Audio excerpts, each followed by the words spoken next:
seria algo vindo do espaço. E qual era a reprodução que identifica isso? Nas cavernas, são desenhos feitos em formas de discos, seres, mostrando elmos pintados, inclusive. Isso aí está bem diferente do que os cientistas estimaram como um padrão de pintura da época. O padrão de pintura se restringe a animais, caçadas, ou através de alguns rituais de fertilidade, mas isso aí foge completamente ao padrão. Existem pelo menos uma dúzia desses lugares no mundo, na Austrália, na Europa, na África, né, no norte do Saara, mostrando essas imagens. E isso constatado foi, agora comprovado também? Não, prova já é uma outra história, né? É essa história que eu quero. A prova, nós temos alguma que nós podemos chamar de provas. Por exemplo, foi uma vez encontrado um cubo de metal usinado, trabalhado, dentro de uma mina de carvão. Isso é extremamente antigo, né? É coisa já de milhões de anos. De onde veio esse cubo? A natureza não fabrica uma coisa com arestas, bem feitinho. O carvão, logicamente, é uma consequência da degeneração de florestas antigas. Então, isso estava dentro de um ambiente de uma floresta normal. Todo esse ambiente sofreu uma deformação, né, geológica, formou esses estratos, que mais tarde seriam minas, né, de carvão, mas o cubo ficou lá intacto. Existem outros objetos também, além desse. Exemplo? Existe uma caverna, por exemplo, no norte da Itália, com uma parede totalmente redonda. Ela não é uma coisa natural, ela foi totalmente esculpida. E isso está sendo guardado até hoje, estudado, né? Que não se chegou a nenhuma conclusão sobre isso. São vestígios insólitos que vêm para nós do passado, que a natureza não poderia ter fabricado, e nem tão poucos homens que haviam naquela época, pelo menos os que nós chamamos de terrestres, né? Não poderiam ter feito isso. Isso há 1 milhão de anos atrás? Essa é a sua referência? Exato. Agora, 1 milhão e pouco, né? 1 milhão e 500, mais ou menos. Vamos chegar mais próximo um pouco daqui, né? Pois não. Que outro tipo de vestígio, um pouco mais dentro de um regime de atuação, vamos chamar de moderna, pronto? Eu estudei muito e durante muito tempo a civilização pré-colombiana, dos maias e dos astecas. Por exemplo, esta figura que você tem... Que você tem? Na mão, né? Essa aqui é a pedra solar asteca. É uma maravilha... Segura ela paradinho, assim. É uma maravilha de arte e, ao mesmo tempo, é um complexo de simbolismo astronômico. Tudo isso aqui são referências ao sistema solar, aos planetas. Não dá tempo de explicar aqui. Mas o que nos interessa aqui é esta caixinha aqui em cima, que tem uma data. Essa data é 1479 depois de Cristo, ou seja... Por que você diz que esse simbolismo aqui significa 1479? Pois não. Isso aí tem 13 bolinhas aqui dentro de uma erva que eles chamam de caniço. Então isso aqui é o hieroglifo 13 caniço, que, convertendo para o calendário cristão, é o ano de 1479, agora, depois de Cristo. Depois de Cristo. Muito bem, este ano está amarrado com ciclos de 52 anos, em que havia registros por parte deles nas crônicas dos astecas e dos maias de aparições de seres celestes, que eles apontavam até para Vênus. Não vamos dizer que vem de Vênus, mas Vênus seria uma referência cósmica, e eles esperavam a volta desses seres a cada ciclo desses. Esse ciclo leva 52 anos dentro desse número de calendário. Mas acontece que a data esperada para este evento era sempre um múltiplo disto. Ou seja, eram 10 vezes 52 ou 520 anos.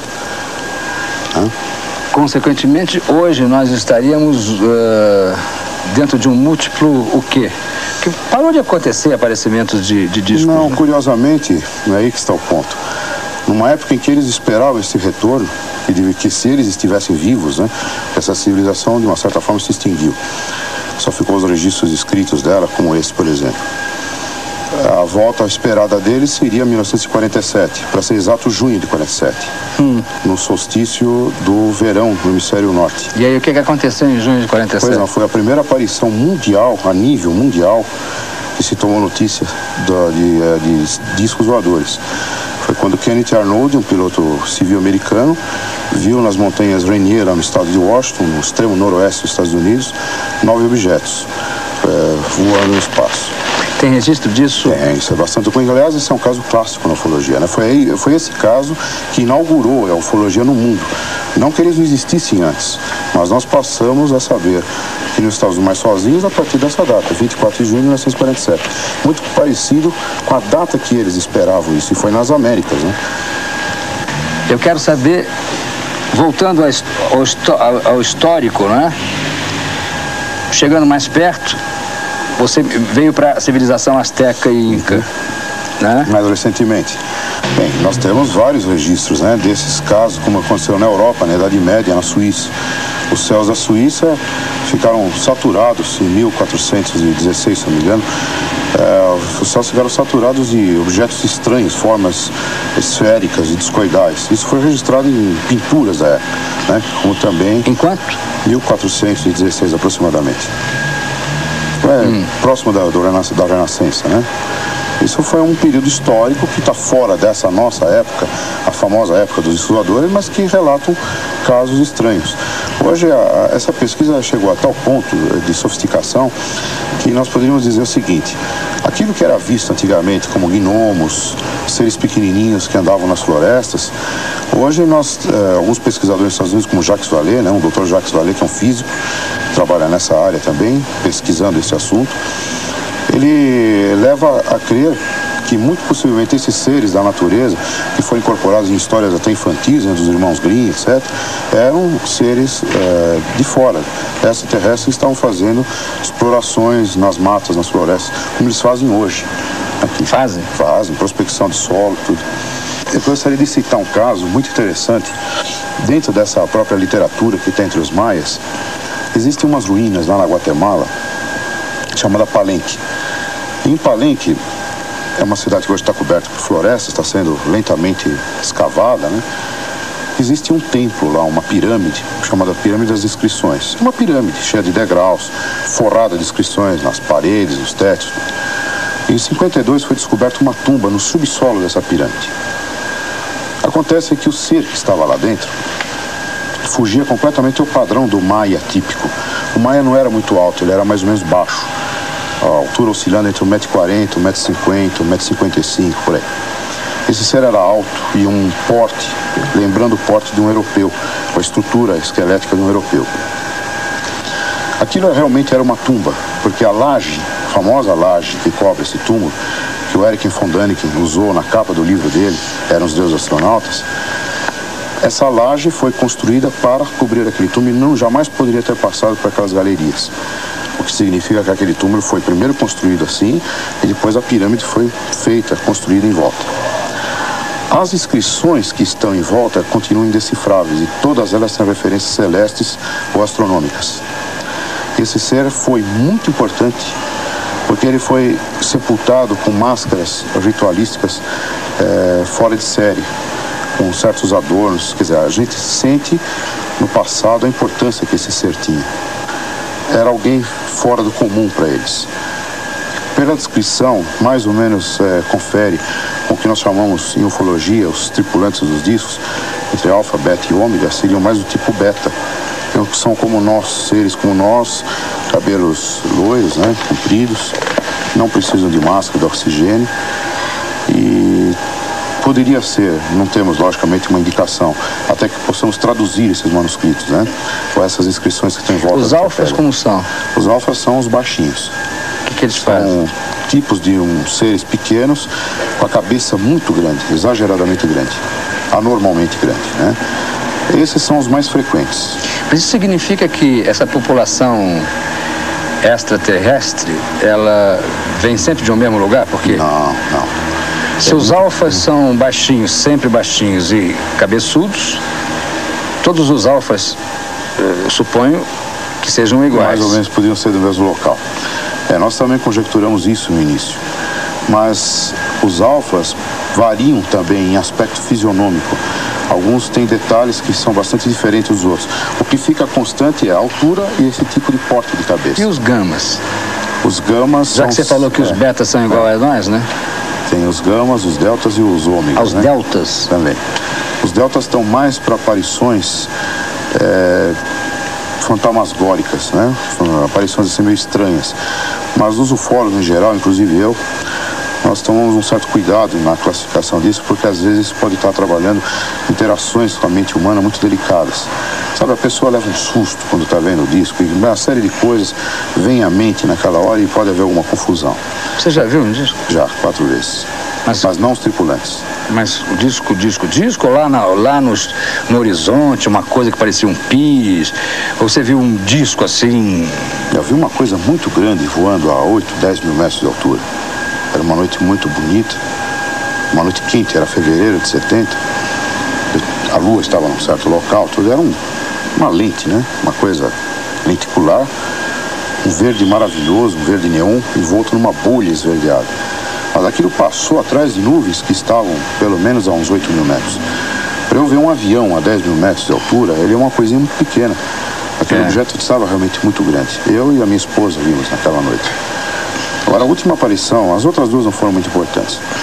A última aparição eu estava na cabine de um jato de 727, quando o equipamento do avião recebeu uma comunicação do Sindacta de Brasília, do tráfego do controle aéreo, dizendo que nós tínhamos um objeto não identificado à direita do avião. Foi testemunhado por mim, o engenheiro de bordo e o copiloto. O comandante não pôde ver porque estava à direita. Mais tarde, um Varig confirmou isto. Eu estava no avião da VASP. E no pouso, no momento em que o avião estava fazendo a aproximação final, aí sim, a própria torre de Congonhas confirmou a observação que estava se dirigindo para o mar.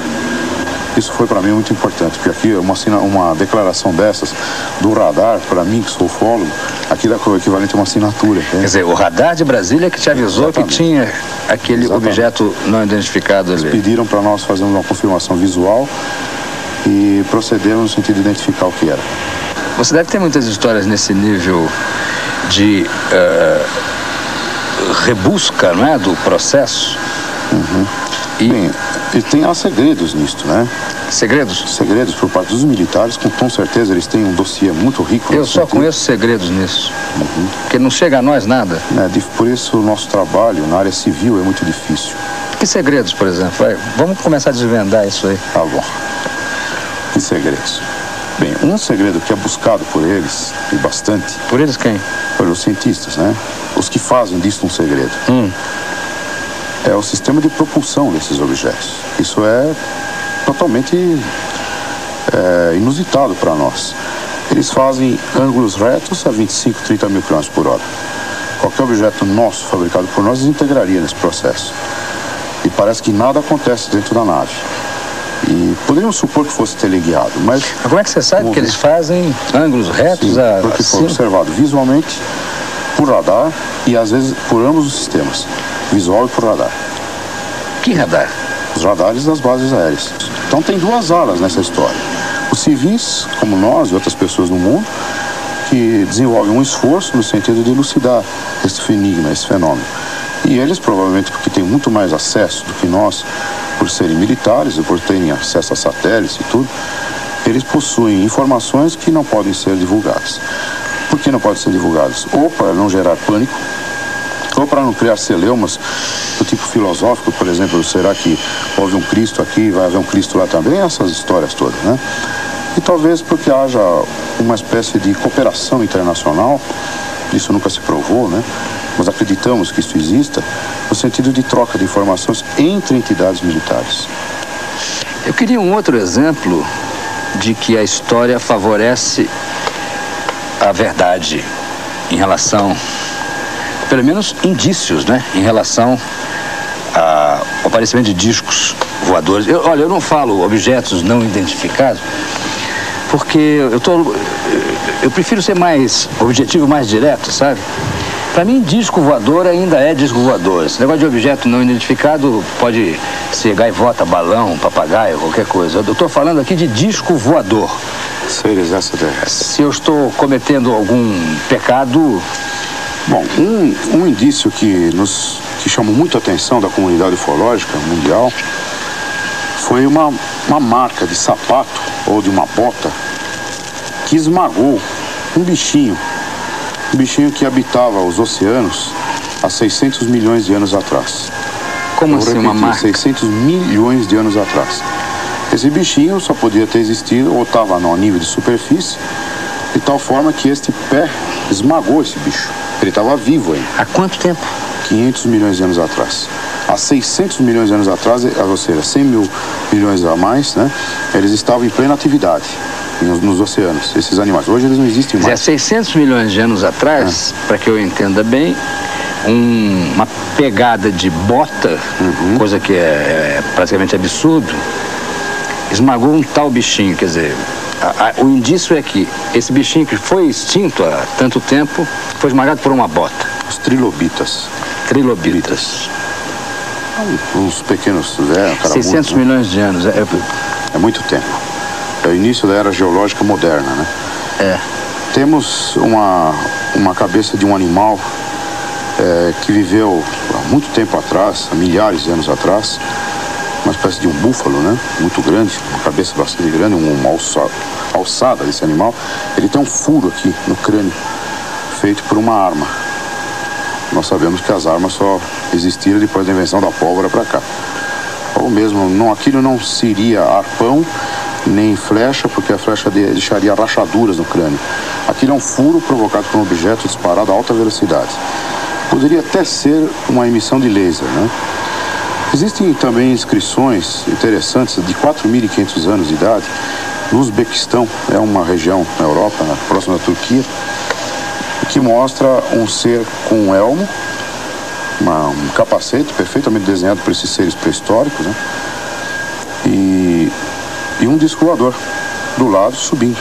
Isso foi até mostrado nos trabalhos do Erich von Däniken.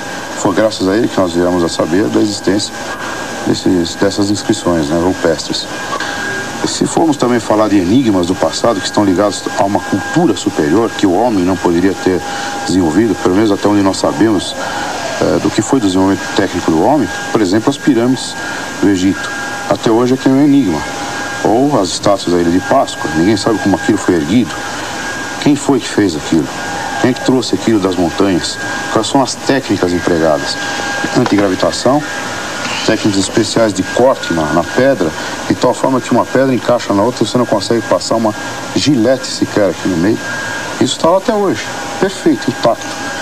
Daqui a pouco, você vai conhecer algumas evidências, né, do aparecimento dos discos. E tem aqueles dois seguranças da SS, se não é da SS, é de alguma coisa, da CIA, com um hominho que não é, que esse homem que vocês estão vendo aí, que não é um anão. E fala dessa foto para mim.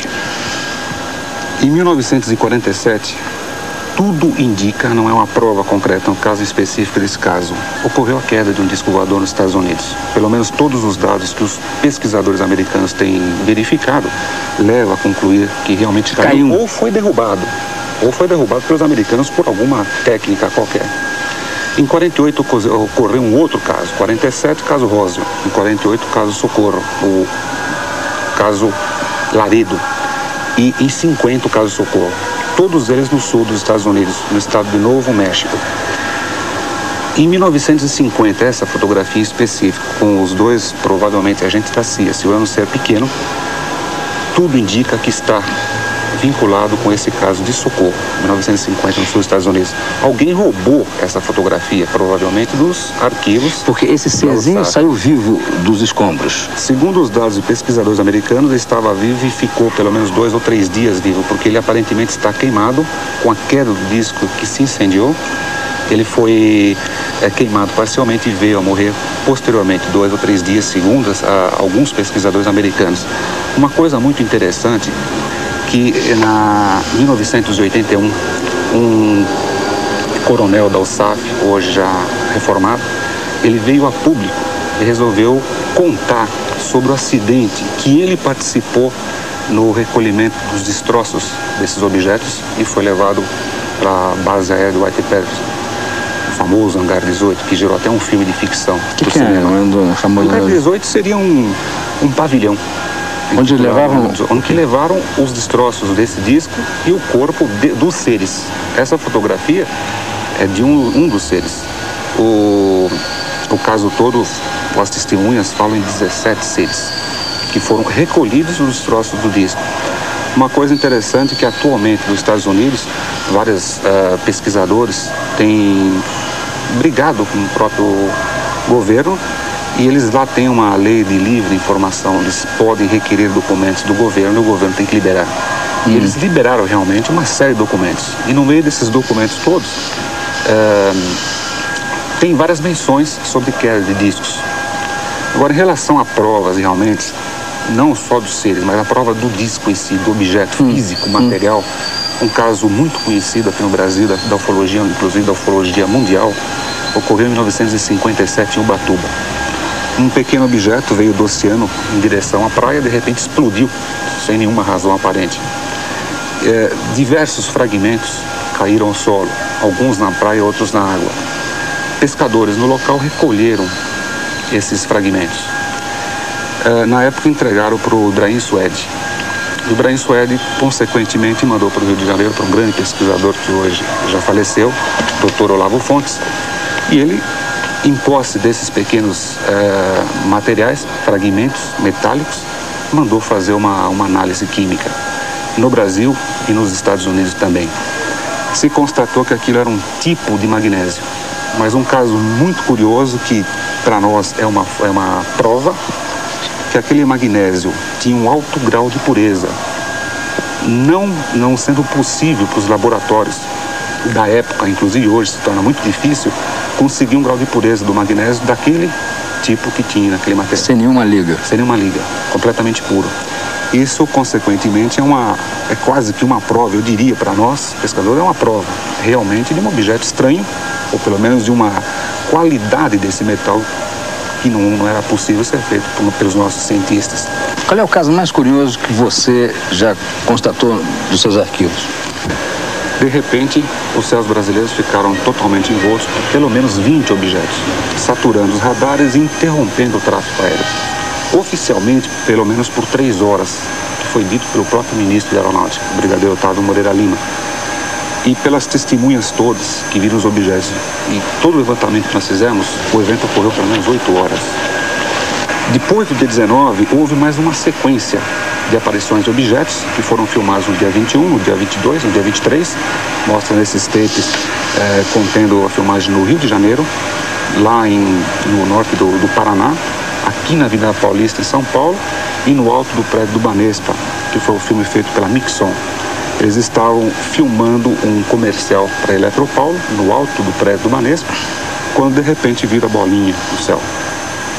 O cameraman, o Branca, profissional, ele calmamente posicionou no objeto, chamou no zoom, mostrando o detalhe no objeto, fazendo um giro ao redor do seu eixo. Toda a pesquisa que nós realizamos durante 4 meses, em específico nesse filme, resulta como sendo um objeto de aproximadamente 8 metros de diâmetro, está distante a 8 quilômetros do local ou 7 quilômetros do local. Posteriormente, conseguimos a confirmação de que foi detectado por radar e estava distante de Congonhas até o objeto em torno de 10 a 12 quilômetros. Isso, a confirmação por radares, que foi uma informação inclusive pelo ministro da Aeronáutica envolvendo esses objetos todos, foi oficial. E mais uma outra testemunha que visualizou esse objeto em outro ângulo, fora toda a equipe que estava filmando. Tudo isso permitiu levantar esses dados. Para nós é um documento importantíssimo de um objeto de origem estranha, não identificado, que não tem a forma de disco voador, tem uma forma de esfera. Então agora eu vou percorrer com você a trajetória desse material que você tem. Você vai me explicar um por um o que você acha que seja e o que você acha que não seja. Tudo bem? Tudo bem. Os computadores permitem, na fotografia, fazer uma imagem fora de foco, colocar essa imagem em foco, realçando os detalhes daquilo que foi fotografado. Através da análise de computadores, se permitiu concluir que também existem muitas fraudes ou erros, enganos de interpretação de alguns fenômenos conhecidos, como essa foto que mostra o reflexo da luminária na lente da máquina fotográfica, causando um objeto de forma ovalizada. Também foi possível determinar imagens feitas com raio laser, como mostra essa fotografia. Também foi detectado figuras pintadas em vidro. Como mostra essa fotografia, no caso proposital, mostrando a pessoa segurando o vidro, ela desenha um objeto qualquer num vidro transparente e fotografa isso contra um fundo conhecido. Através dos analisadores de imagem foi possível detectar fraudes dessa natureza. Em 1958, no Espírito Santo, próximo à Ilha da Trindade, Almiro Baraúna realizou uma sequência fotográfica de 4 fotografias. Esta é uma das fotos que foram analisadas por computador e se constatou um objeto de aproximadamente 20 metros de diâmetro e relativamente bem longe da máquina fotográfica.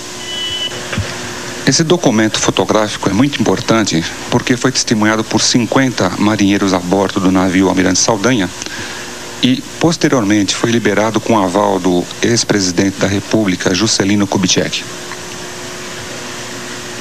Essa foto foi feita por Júlio Trazi em 76, próximo ao aeroporto de Congonhas, que mostra uma nave entre as nuvens e é tipicamente o que nós chamamos de nave-mãe e tem aproximadamente 300 metros de comprimento. Esta foto também é considerada uma prova da existência dos discos voadores, porque perante várias testemunhas, um objeto de grandes dimensões parou no ar, soltou uma enorme fumaça que lentamente foi envolvendo o objeto e, após alguns segundos, essa nuvem se desfez e o objeto não estava mais lá. Simplesmente ele desapareceu frente aos olhos de todas aquelas testemunhas que estavam presentes do local. Esta foto também foi analisada por computador, realizada em 67 no Canadá, uma sequência de 2 fotografias, um objeto que está aproximadamente 2 quilômetros distante da máquina fotográfica e tem 23 metros de diâmetro. Tem a forma típica discoide e não foi detectado nenhum tipo de fraude através dessas análises. Nesta foto, um documento muito importante mostra um close de um objeto noturno projetando 4 cones de luz sólida na sua parte inferior. Esse termo de luz sólida foi criado pela ufologia em função de não ter nenhuma explicação em relação àquilo que nós conhecemos, porque essa luz tem a capacidade de flutuar objetos, flutuar pessoas e flutuar os próprios seres que pilotam os discos voadores. Um detalhe também muito importante, o disco voador está lá dentro. O que nós vemos na fotografia é apenas o campo ionizante, que protege o disco no seu interior. Em 1952, no Porto Maldonado, no Peru, foi realizada essa foto que mostra um objeto tipicamente de forma charuto, soltando um tipo de gás na sua parte traseira. É muito difícil observar objetos soltando fumaça dessa natureza. Devido a esse evento, essa foto se tornou muito importante na ufologia mundial. Em 1970, essa foto foi realizada em New Jersey, nos Estados Unidos, mostrando também tipicamente a forma discoide. Esta foto foi realizada em 1957 em território americano e mostra também um objeto de forma discoide. Um detalhe muito importante, esse objeto estava próximo a uma base aérea da Força Aérea Norte-Americana. Esta foto foi realizada aqui em São Paulo, na rodovia Castelo Branco, feita por Marcos e Ivana em 1980. Também mostra um objeto soltando uma pequena esteira de fumaça. Esta foto também foi analisada por computador e mostra um objeto a 3 km de distância e 27 metros de diâmetro, também tipicamente discoide. Essa foto também é um documento muito importante, foi analisado por computador, dado como autêntico, mostra um objeto em forma de pera invertida com 4 tentáculos. Esta foto foi realizada em 74 no Havaí e foi praticamente pego de surpresa. O objeto estava passando lá atrás quando o fotógrafo bateu a fotografia das Havaianas. Posteriormente, analisando o filme, se constatou um objeto também de grandes dimensões e a grandes distâncias da máquina. Esta foto foi feita na Suécia, no local denominado Lake Vartin, e mostra um objeto de 15 metros de diâmetro e 1,5 km de distância da máquina fotográfica.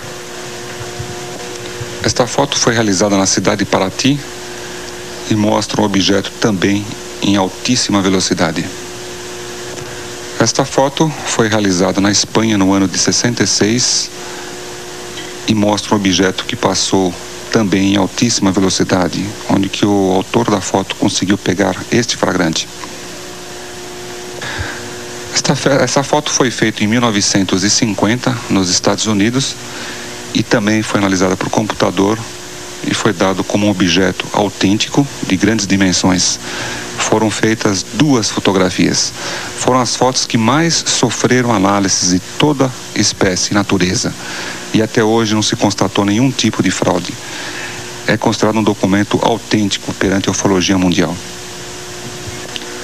Esta foto faz parte de uma sequência de 12 fotografias feita na Áustria em 71 por Rudi Nagra e também foi analisada por computador e dada como autêntica. Um objeto de 14 metros de diâmetro e relativamente distante da máquina fotográfica. Ele está refletindo do seu lado direito a luz solar. Daqui a pouco você vai conhecer qual é a opinião das Forças Armadas do mundo todo, não é? A respeito dos discos voadores.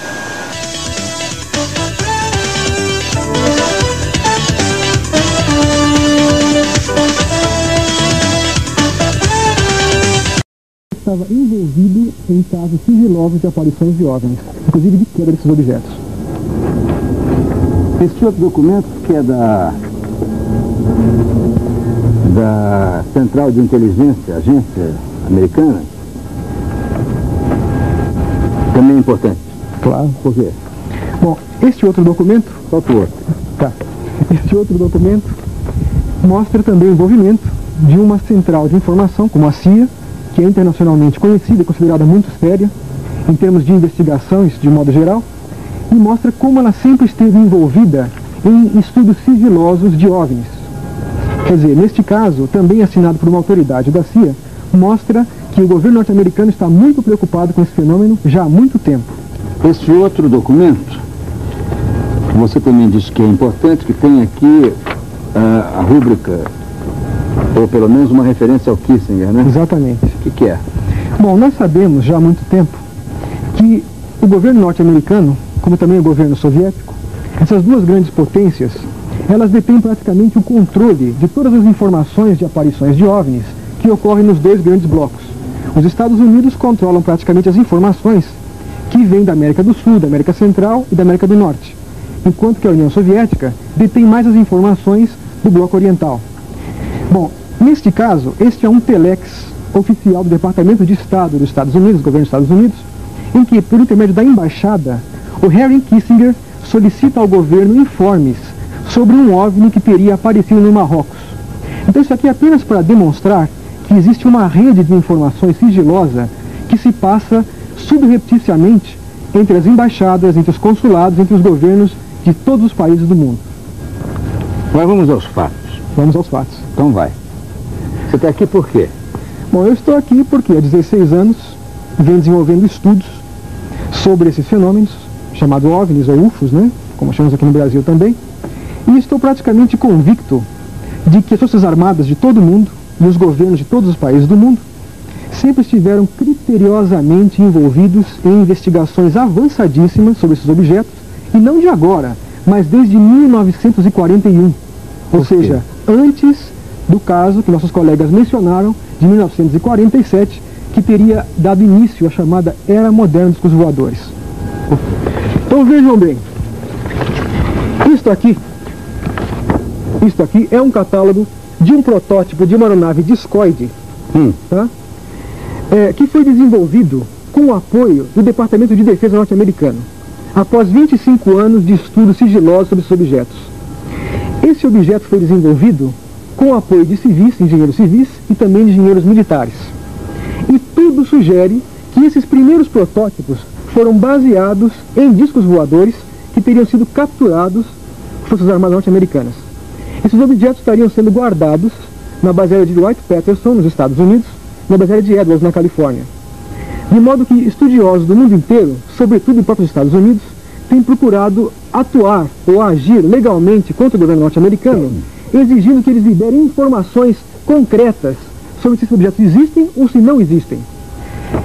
Este catálogo é apenas um de outros tantos catálogos, como este aqui, de veículos que vêm sendo desenvolvidos secretamente, chamado, por exemplo, esse caso, um RPV, veículos remotamente pilotados, que, ao que tudo indica, foram também desenvolvidos a partir de avaliações da propulsão de OVNIs.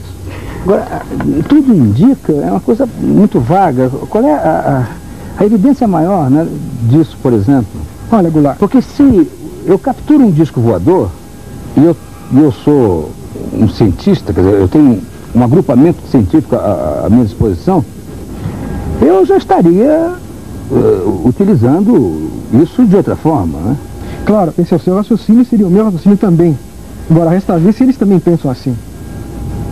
Me parece, por contatos que nós tivemos oficiosos com autoridades das Forças Armadas brasileiras, por exemplo, da Força Aérea, da Marinha e da Aeronáutica, através de 16 anos de estudos, que existem fortes motivos, fortes razões, e eu dou razão a eles, de se manter essas investigações sob sigilo.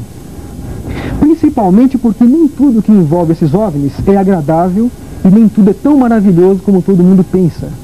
Por exemplo, nós sabemos que o FBI esteve nos últimos 10 anos envolvidos em investigações das chamadas mutilações de animais. Ou seja, animais aparecem misteriosamente mutilados, especialmente nos Estados Unidos e em outras partes do mundo, e o FBI, após 10 anos de investigações, não conseguiu achar um único suspeito, nem um único culpado para nenhuma mutilação. Como assim? O animal pode morrer de Eu vou explicar. peste, de cobra, Eu vou explicar. Então o FBI, veja bem, nesses casos de mutilações, os animais aparecem estranhamente mutilados, com incisões, cortes feitos com uma precisão cirúrgica assombrosa. Esses cortes, avaliados com microscópios eletrônicos, revelaram que foram feitos com instrumentos desconhecidos pela medicina e pela veterinária. Esses animais aparecem exângues, os líquidos dos corpos são retirados de maneira inexplicada e muitas vezes órgãos internos como o coração, os rins ou o baço são retirados por incisões muito pequenas, sem qualquer explicação para isso. Agora, interessante é que o único elo de ligação entre centenas e centenas de casos de mutilações são exatamente os OVNIs. O que nós sabemos é que em centenas de casos investigados pelo FBI, o único elo em comum é a aparição de OVNIs. E sabemos também que nas reservas dos indígenas americanos, os índios, naquela linguagem peculiar da cultura indígena dos americanos, eles disseram que em vários casos viram os deuses ou homens das estrelas roubando seus animais, roubando suas vacas, né, ou seus cavalos, e suspendendo os animais para o interior de carros de fogo, suspensos em cordas ou em alguma coisa parecida com uma corda, para na manhã seguinte os animais aparecerem misteriosamente mortos e também mutilados. Então esse é apenas um dos aspectos nada agradáveis que aparentemente envolvem os OVNIs, e que talvez seja também um dos motivos pelos quais os militares, com toda a razão, evitam dar um parecer abertamente sobre esses episódios, uma vez que eu tenho absoluta convicção de que eles não apenas têm isso muito bem documentado em seus arquivos, como também outros casos muito mais graves e muito mais sérios, que nem eu devo divulgar e muito menos eles. Como você não deve divulgar? O que se passa é o seguinte, Goulart. Nós sabemos que uma série de coisas, que, por exemplo, o desaparecimento de seres humanos, desaparecimento inexplicado de seres humanos, que Onde? também tem em diversas partes do mundo. Quando? E, puxa, ao longo dos anos, desde que começou a existir a ufologia oficial, em 47, 48, houveram diversos casos documentados de pessoas que, após a aparição de OVNIs, simplesmente desapareceram e nunca mais foram vistas. Agora, para onde foram, ninguém sabe. Qual o destino delas, ninguém sabe. E isso vem sendo minuciosamente investigado por militares do mundo inteiro. Agora, isso é um enigma muito grave e muito séria, de modo que os militares não devem fazer pronunciamentos a esse respeito até que eles tenham uma comprovação e tenham uma certeza concreta do que foi feito com essas pessoas. O que se supõe, pelo menos, até agora, dentro de todos os estudos que foram feitos? Bom, o que se supõe, baseado nos casos de mutilações de animais e também baseado nos casos de desaparecimentos de seres humanos, é que existe alguma espécie de criatura alienígena, extraterrestre ou não extraterrestre, talvez uma civilização oculta aqui mesmo na Terra, que estaria fazendo experiências biológicas, experiências genéticas conosco, talvez tendo em vista que o planeta Terra pode estar em vias de uma grande transformação. E é provável que esses seres, ou sejam, isso é uma hipótese muito interessante, até muito bem documentada, sejam antecessores da raça humana e que estejam preocupados com o futuro da nossa espécie. De modo que esses estudos que esses seres poderiam estar fazendo seriam preparos biológicos, genéticos, para uma raça futura que viria a sobreviver a um eventual cataclismo que, segundo muitos estudiosos, estaria iminente para esta humanidade.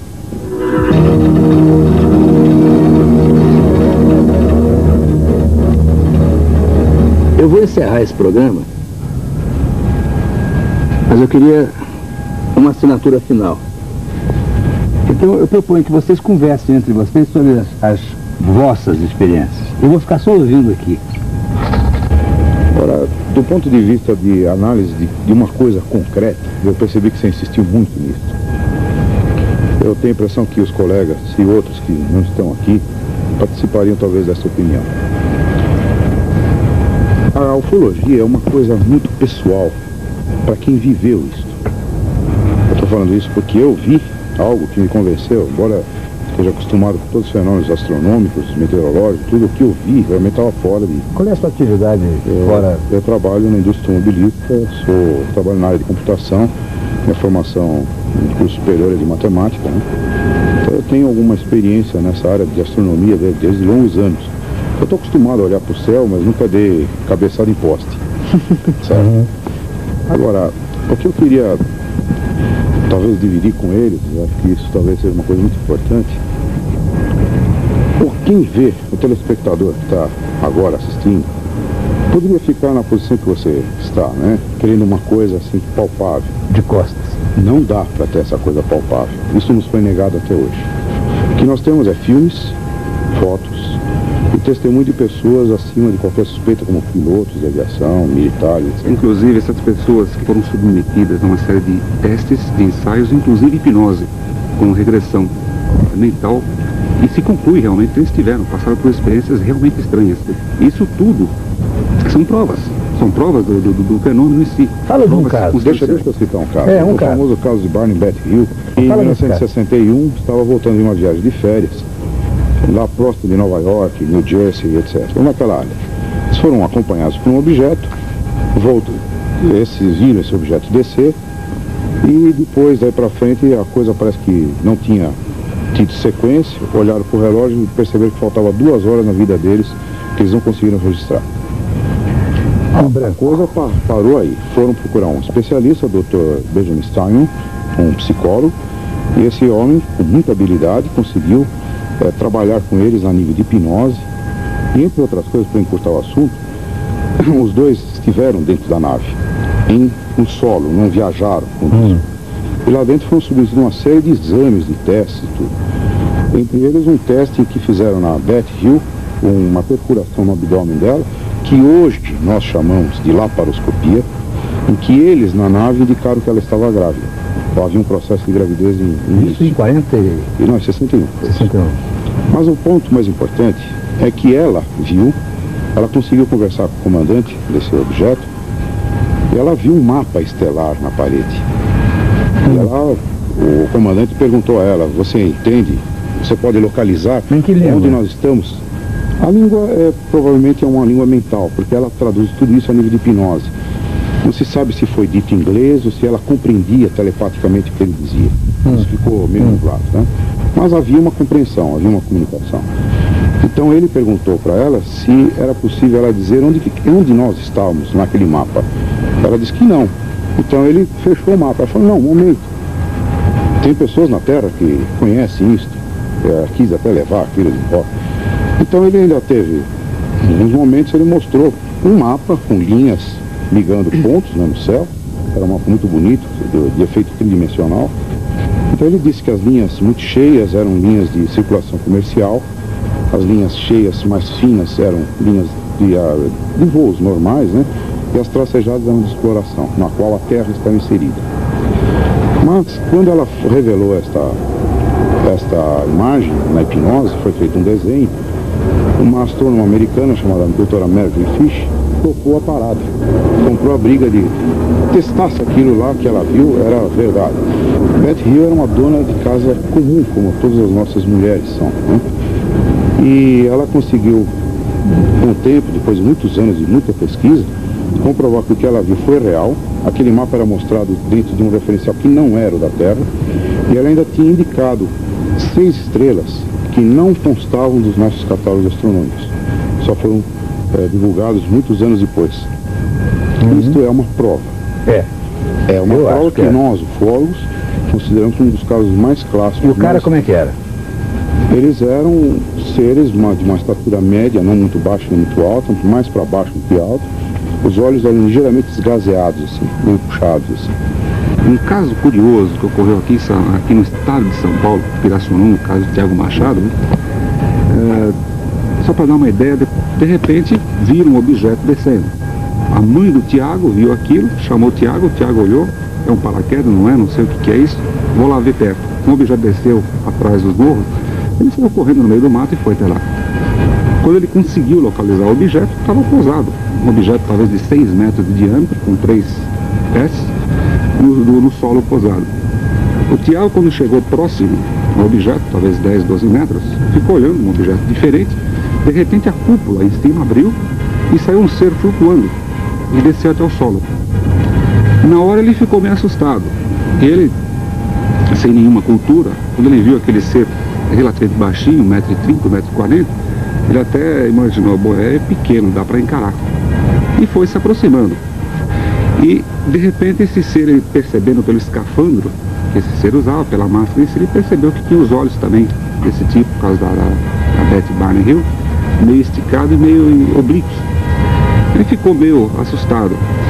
Ele puxou um maço de cigarro do bolso, acendeu o cigarro e, na ignorância dele em si do que estava acontecendo, ele não fazia ideia frente ao que ele estava, ele ofereceu o cigarro, jogou massa de cigarro para o ser. O ser deu um passo para trás, abaixou a mão, aquele maço flutuou numa posição de uns 30 centímetros, grudou na mão do ser, ele encostou na perna, não se sabe se ele enfiou no bolso ou não, porque aparentemente não deu para ver, o maço desapareceu ali. Logo depois, os familiares, mais um para morrer de câncer lá. Os familiares do Tiago foram atrás dele. De repente, aquela multidão toda foram se aproximando. Quando os seres desse objeto perceberam que estava a multidão se aproximando, o ser voltou, sempre de costas para o Tiago, sempre de frente para o Tiago, de costas para a nave, flutuou e entrou na aeronave, nessa nave. O Tiago ainda imaginou de querer entrar nesse objeto. Nesse instante, no alto da cúpula, aparece um ser com uma espécie de uma caixinha na mão com uma ponta e disparou um tiro, aparentemente de luz. É algo parecido com laser, mas não é laser, uma energia desconhecida. Atingiu a coxa direita do Tiago. Ele ficou completamente paralisado. Logo em seguida, a nave levantou o voo, saiu e foi embora. Esse caso, inclusive, foi pesquisado pela Aeronáutica Brasileira, lá de Pirassununga. Uma coisa curiosa, nós sabemos que a energia que envolve todo o disco tem origem eletromagnética, interfere em televisões, interfere em transformadores, faz uma série de efeitos. Houve casos em que o objeto passou e torceu troncos de árvores, sem quebrar, torceu e entortou totalmente. Nós concluímos que quando o Tiago imaginou se aproximar do objeto, talvez eles tenham disparado para proteger a integridade dele. Porque se ele se aproximasse muito na hora da nave sair, seria totalmente destruído ou queimado em função desse campo. É uma conclusão que nós tiramos do caso. Nesse contexto todo, eu acho que é muito importante se mencionar as experiências dos astronautas e dos cosmonautas soviéticos. É muito importante porque eles são pessoas muito bem treinadas, são tecnicamente qualificadas, e a gente sempre dá muito valor aos relatos dos astronautas e dos cosmonautas. Especialmente a um relato feito por um homem que é uma autoridade mundial em astronáutica, que é Maurice Chatelain, é um matemático, colega do Ademar de Mello. E Maurice Chatelain foi praticamente o chefe de comunicações das missões Apollo com a Lua, aquelas missões lunares. Maurice Chatelain, nos trabalhos que ele publicou, ele afirmou categoricamente, claramente, todas as missões Apollo e Gemini foram acompanhadas por OVNIs. Ele afirmou exatamente isso nos livros dele. Quer dizer, é uma autoridade mundial em astronáutica. Sem contar um outro episódio muito fascinante, que rodou o mundo todo, criou uma polêmica, uma celeuma fantástica, que foi o contato que parece ter havido entre os cosmonautas Vladimir Kovalyonok e Viktor Savinik na Salyut 6, e que motivou uma reunião, em 81 agora, no Gosplan, que é o Ministério do Planejamento Soviético. Nessa reunião estavam 12 cosmonautas e 200 cientistas, entre físicos, matemáticos, engenheiros e diabo 4. Quer dizer, só para quê? Para discutir um filme que teria sido feito a bordo da Salyut, onde eles mostram a aproximação de um objeto esférico, e nesse objeto haviam seres lá dentro, que teriam passeado, inclusive, pelo espaço, ao redor da nave, se aproximando da Salyut, sem aparelhos de respiração visíveis, pelo menos. Então, esse caso foi um dos casos mais recentes e mais controversos na ufologia mundial, porque houve dois grandes nomes da cosmonáutica soviética, Vladimir Kovalyonok e Viktor Savinik. Obrigado pela presença de vocês. Nós agradecemos. Exatamente. Agora eu vou repetir a minha pergunta. Vocês têm certeza de que eu não seja um ser despassado? E vocês? Tem?